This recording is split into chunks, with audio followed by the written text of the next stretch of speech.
Welcome to Conversations with Asha and Steve, where communication matters. Join us as we discuss effective ways to communicate, bridge the gaps, and build long-lasting relationships within your business and life. Here are your hosts, Asha Prasad and Steve Harper. Hey, welcome to another episode of Conversations with Asha and Steve. I am Steve Harper. With me as my always awesome co-host is Dr. Asha Prasad. Asha, how are you doing today? I'm doing good, Steve. How's it going? It is going great. Having a great week, having a great day. This is a highlight for me to be able to talk to you. I love these conversations. And so I'm anxious to get going. What are we talking about today? We are talking, well, this topic came to me through a client of mine. And it's really about what are the essentials about becoming a coach. So this Ooh. client of mine has been actually like indirectly coaching people all along, but now he's They're ready to sneaking be in the like, coaching, you mean? hey, They're a coach and exactly. they don't have the title just yet or what? Exactly. Well, he just has not like officially said, okay, well, yeah, I'm a coach. And I've been telling him for about a year and a half now. I'm like, you are coaching people, you're guiding people. He said, no, no, no, that's not what I'm doing. I'm just sharing my advice. I'm like, okay, then don't are you a don't say that I'm a therapist? coach yet, because I know exactly. So, so he wanted me to talk about because he's like, you and Steve are coaches. He said, next to everything else that you do, what does it take to become a coach? Because I'm not even sure, what all that entails. So that's where this topic came up. So I'm excited uh, to talk about this because I think it is important to kind of think about, what does it take to be a coach? Like, what are the things that you need to kind of have a bit of experience at and probably have a natural knack for. So, Steve, what do you think? What do you think about that? What do you think of the essentials of becoming a coach? well, I would tell you that I personally think it's one of the best career choices you can make, and I do Yeah. think that there are, especially now, because over the last 10 years there's been this explosion in the coaching industry, right? There's all these different Yeah. certifications and different programs that you can go through, and I don't want to discount any of them. I took a non-traditional route to coaching. Sounds like much like your friend and client is doing. Yeah. I actually had somebody that I was just guiding and directing, that had asked for some advice and help, and that person actually introduced me to another person. Before I knew it, people were like calling me their coach. And I really wasn't charging them. I wasn't really trying to make that a career path. But what I realized was, Right. I have a very, I feel like I'm Liam Neeson. I have a very specific set of skills. I have experience and knowledge in some key areas in terms of personal Right. development and professional development that really led me down the path of being able to and wanting to contribute that to other people. And before I knew it, all of a sudden I had a handful of people that wanted to pay me for that advice, Hmm. and it was something that I realized I had a passion for and something that I really enjoyed. And at the end of the day, really for me, ticked the box of making a difference in people's lives, and seeing it not Right. only in their personal lives manifest, but also just the output of what was starting to happen and evolve with their businesses. And whether it be a an executive or an entrepreneur that I'm working with, or someone that's just trying to get to the next level of their career ladder, that was Hmm. the opportunity for me to kind of see, hey, the stuff that I'm sharing, and as a good coach, you're not trying to get them to come along to your way of thinking. You're trying to just give them guidance and direction, look at different perspectives. And I loved it. And I know what a coach did for me in my early days as an entrepreneur, and what it continues to do for me when you and I work together. It's just hugely beneficial. And so for me, it was the best career choice I could possibly make. What about you? Yeah. No, I agree with that. You know what, Steve? It's interesting because I know that you also coach football, not football, sorry, soccer. We call it Football. football over here. I know. I'm like, You are oh right. my I mean, over gosh. there, it's football. The conversion has happened in my head already. Okay, anyway. No, but I She's mean, just going to start talking in Dutch in just a second. It'll be awesome, but I won't have a would you clue like what you're for me saying. to? That would be great. That would be awesome to see your reaction. No, anyway. No, but it is one of those things that, we usually think, and I think we've talked about this before, we usually think of coaching in an athlete kind of setting, but that coaching, that ability to help people and seeing people grow from it is so rewarding. I think that, one of the key things I think is very, very important. of being a coach and being a good coach, good effective coach, is your ability to listen to people, Oh yeah. ability to actively listen. There's so many times that we think, oh yeah, I'm listening, but it's one thing. A lot of people will listen to respond. They're Yeah. not hearing a thing that somebody is saying, but they just listen. But I'm talking about actively listening, so that way you can really understand your client to be able to help them and guide them, in exactly what it is that they are going through. And I think that, in doing that, when you listen to people, you are able to give them good sound advice, which is really about communication as well.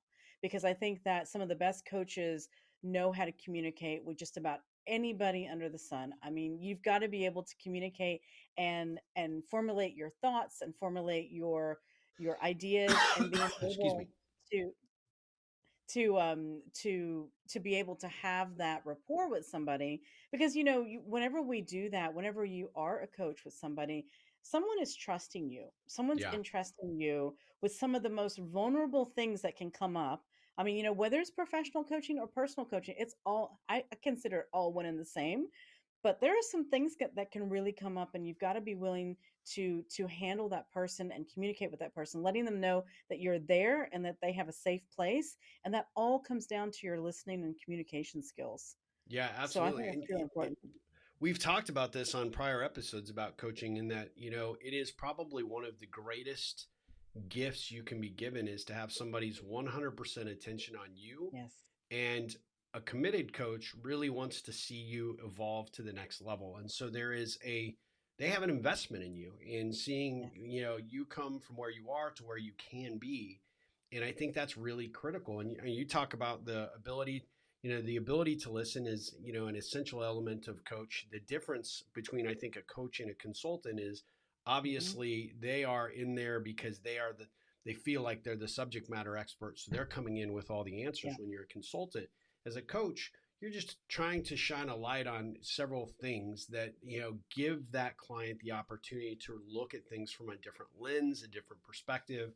Yeah. You're not really doing the advising so much as you are as illuminating some different perspectives and approaches that they might consider.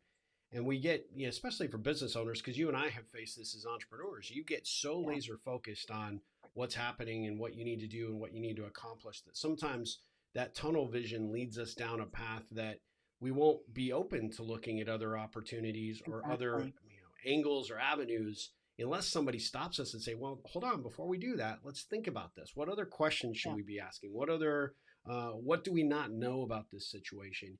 Getting people to stop, take a pause, take a breath, and then come back and look at how they could be viewing their circumstances a little bit differently, I Yeah. think is one of the key values of coaches.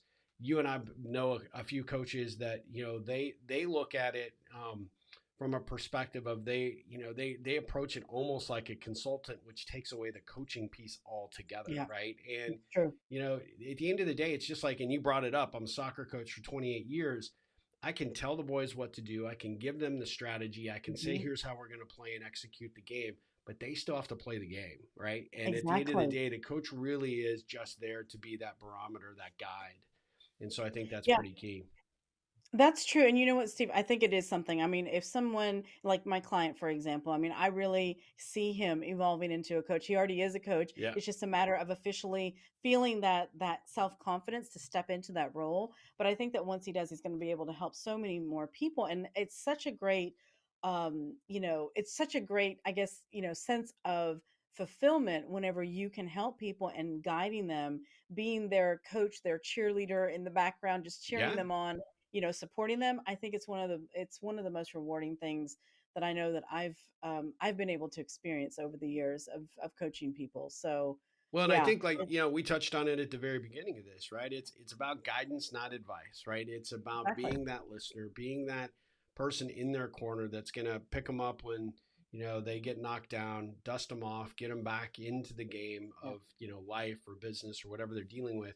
It's helping them figure out what needs to happen next, not by right. necessarily telling them, but by helping them understand all the rules of the game, all of the different options that are available. And I think all the critical aspects of coaching, I think if you're doing it right or you're working with a coach that does it right, Mm-hmm. they become an essential part of the team. And they are the ones, like you said, they're your go-to resource when you have, those crisis of confidence or you're struggling in any way. It's a Exactly. good, they're the sounding board. They're the people that you can call in a pinch and say, here's what I'm dealing with. What do you think? What am I not seeing? And those conversations just become hugely invaluable. So my advice to your client would be, if you're doing that already and you feel like you're contributing and adding value to the people that you're communicating with, why not formalize it? I think there are Exactly. all sorts of different ways that you can get certifications, and you can go through that process. And I encourage you to check that those angles out. But at the end of the day, if you're already doing it, you're already a coach. Yep, that's true. You already are. So I think that that's great. For those of you out there that maybe have thought about coaching or want more information, definitely reach out to Steve and I. We've got a lot of years of experience between the two of us of, how, and I think both of us actually, Steve, kind of evolved into coaching. Yeah. It wasn't that we were like, okay, I'm going to go out there and be a coach for people. No, it wasn't that. Well, I mean, I know it's not for me. It just was not. It just kind of evolved that way. So Yeah. please reach out to us, and ask us your questions, and we'd love to, have a chat with you, answer your Absolutely. And if, questions on if you happen anything. to be in a point in your life right now where you think a coach could benefit you, Mhm. Dr. Asha and myself would be happy to sit down and have a conversation with you and explain kind of our approach to it. I mean, you kind of got a glimpse of it here, but each person's situation is uniquely different. But Mhm. I can tell you, even if you are wanting to be a coach, you still need to get a coach, because there Oh, will be things that absolutely. get thrown at you in life and in Yes. business that you sometimes maybe aren't prepared for and ready. We've been there, done that, and have sort of the scars to prove it, right? So, Yes. Asha, how do people get in contact with us? And if they like this topic or want to explore more, have specific Mhm. questions that they'd like us to cover on a future episode, how might they submit those to us? So they can definitely go to our website, conversationwithashaandsteve.com, or reach out to us on Facebook or Instagram on our page, Conversations with Asha and Steve, and definitely reach out to us there, or even drop a comment below on this video, whether you're catching it on YouTube. And if you're catching us on the podcast, just find us on social media and we will be getting back to you. Steve will be getting back to you because Steve's on top of everything like that. He's all Oh over the no! place. I mean, I will do my best to get back to you, but it'll No. probably take Asha going, "Hey, did you respond to that?" No, we're a lot more responsive than that. We're just kidding. But We at are. the end of the day, we'd be honored to hear from you and have that conversation. Asha, this has been great. This has been part of our series on coaching. We're wrapping this up and moving into a new Mhm. topic here in the next few episodes. But this has been great. I hope it gives people a different perspective on coaching and why they could benefit from it, or potentially may have experience that could really lend to being a coach as a career path. Exactly. So this has been a lot of fun. I appreciate it. I look forward to our next conversation very, very soon. Me too, Steve. Thank you for joining us for today's episode of Conversations with Asha and Steve. We love to hear feedback and questions from our listeners. Please feel free to visit our Facebook page for more tips and information. You can also email us directly at info@ripplecentral.com for more information.